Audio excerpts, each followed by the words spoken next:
A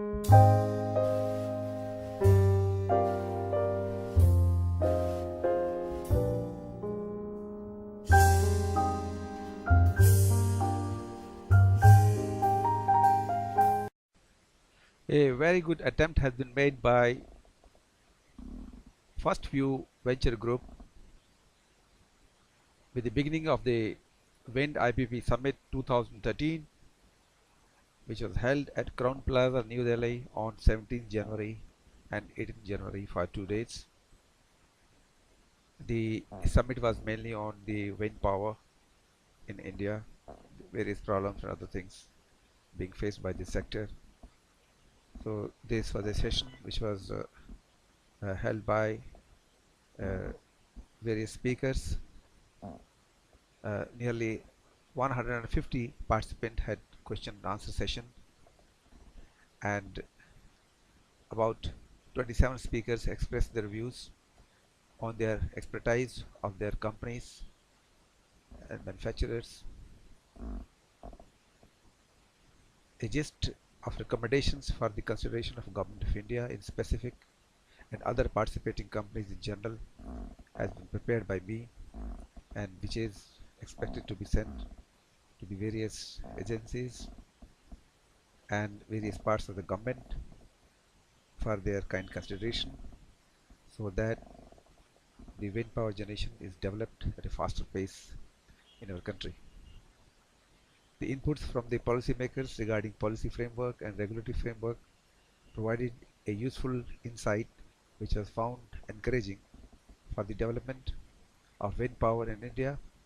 During discussions, the representatives of the participating companies expressed their problems in day-to-day working arising in government procedures. It was felt desirable that the government may be sensitized about the actual working to adopt a participative approach to reach the common goal of utilization more and more natural resource of wind power capacity addition as well as high PLF. This will reduce the dependability on the fossil fuel so as to make our planet safer. Greatest stress was made on the incessant slow climate change.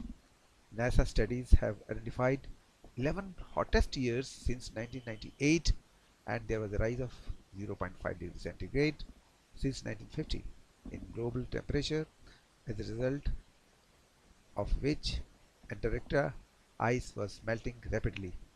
It is estimated by the scientists that another increase of 1.5 degrees centigrade due to GHG greenhouse gases emissions, the sea level may rise to the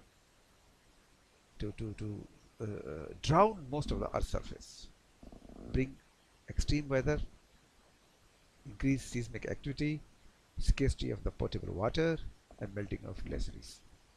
Anything further to this may create a havoc, and the human life on Earth planet may vanish.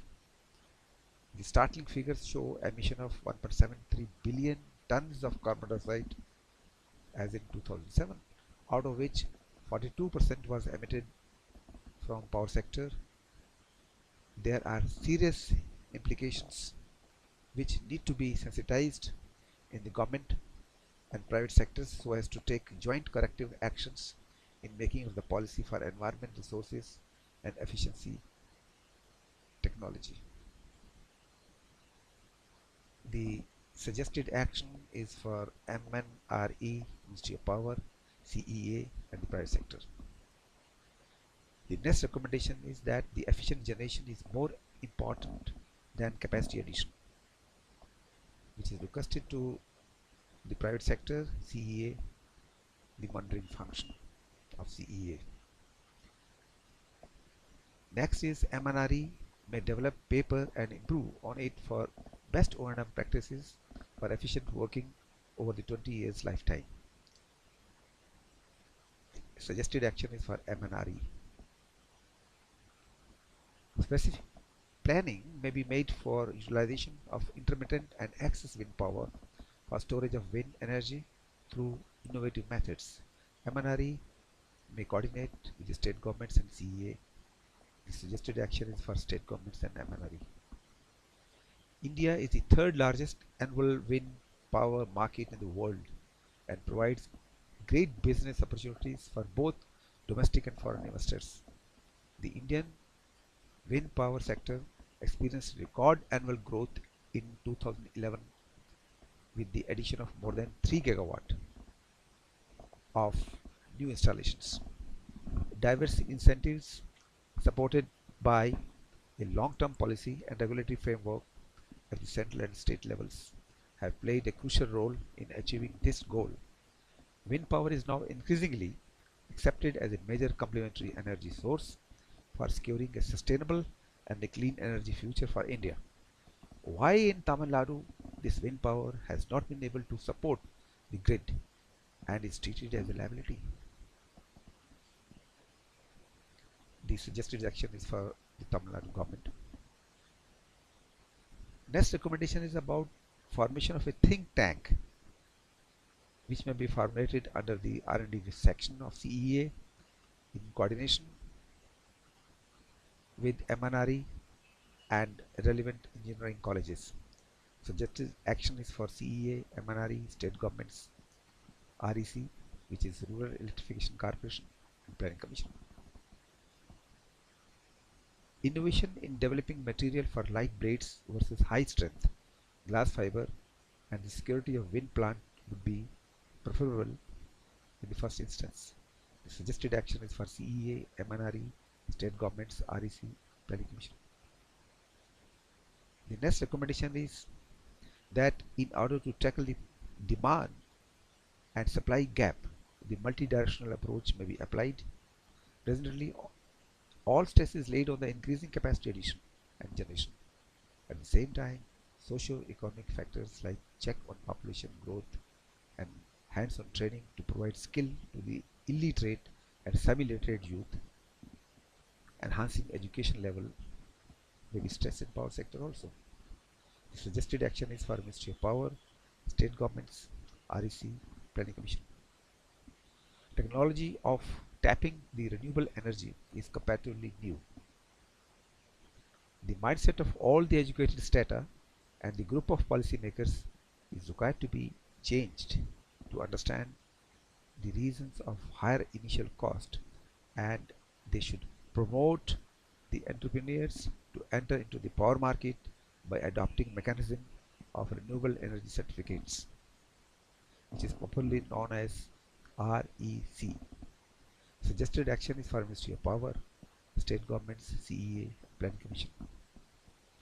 The central government as well as the state governments of the country may seriously consider ways to address the problem of acquiring land for setting up of the wind farms, that is power stations of the wind.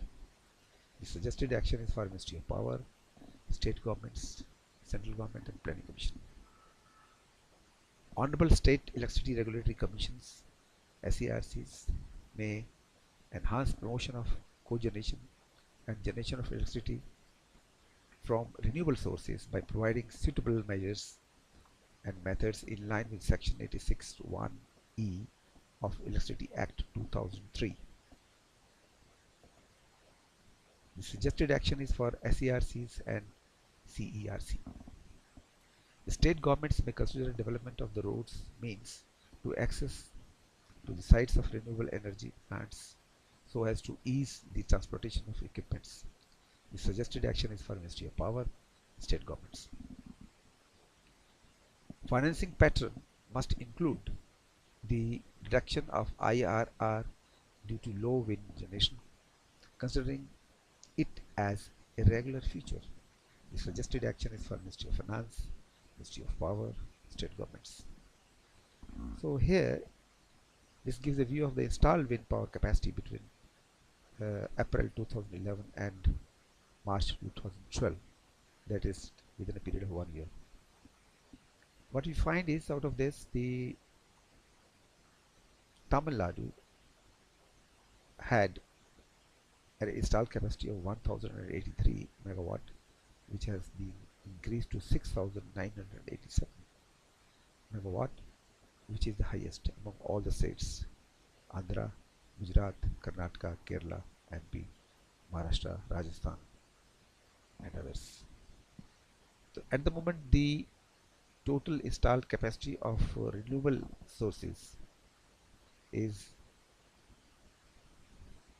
17,351 megawatt, and as you know, the total installed capacity of the India in March 2012, which is a comparative figure with that, was 1,99,877 megawatt.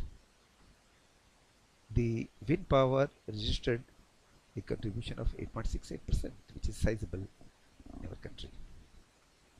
Thank you very much.